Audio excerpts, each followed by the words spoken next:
What if Gojo Satoru never died? What if the brightest light in the world of Jujutsu wasn't snuffed out in silence, but stood tall in the aftermath of battle, bloodied but breathing?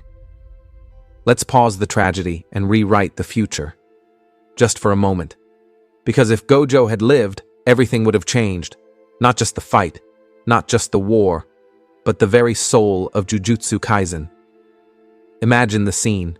Sukuna stands, thinking he's won.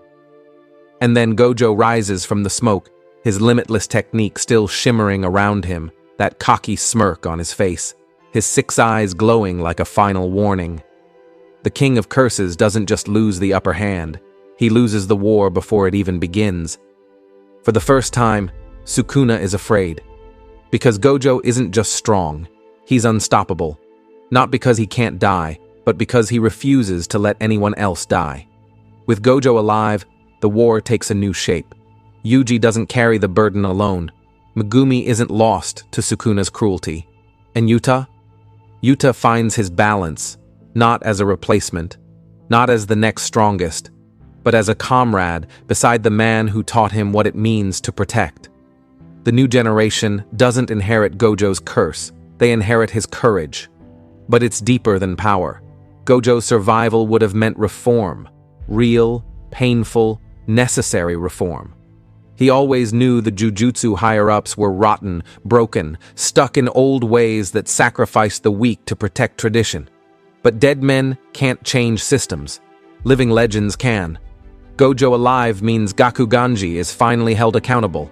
The Jujutsu world gets a new foundation, one built not on secrets and fear, but truth, rebellion, and progress.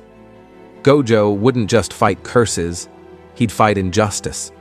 And that's more dangerous than any domain expansion. And what about the heart behind the power?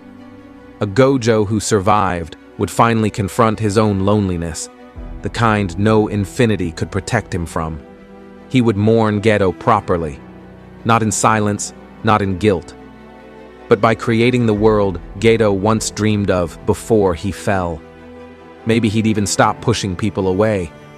Maybe he'd finally talk to Nanami's grave, not just visit it. Maybe, for once, Gojo would stop trying to be the strongest and start learning how to be human, how to live, how to be a teacher who doesn't have to bury his students. In this world, Gojo doesn't die. And in not dying, he becomes more than a symbol of strength. He becomes a symbol of hope, a proof that no matter how dark the world gets, some lights don't burn out. They just burn brighter. He gets to train Megumi properly. He gets to see Yuuji smile again. He gets to see a future where children aren't turned into soldiers. He gets to finally win, not just the fight, but the war within himself. So when we ask, what if Gojo never died? We're not just mourning a character, we're mourning a possibility. A version of Jujutsu Kaisen where grief didn't win, where power didn't demand sacrifice, where the strongest sorcerer in the world finally got to live for something other than death.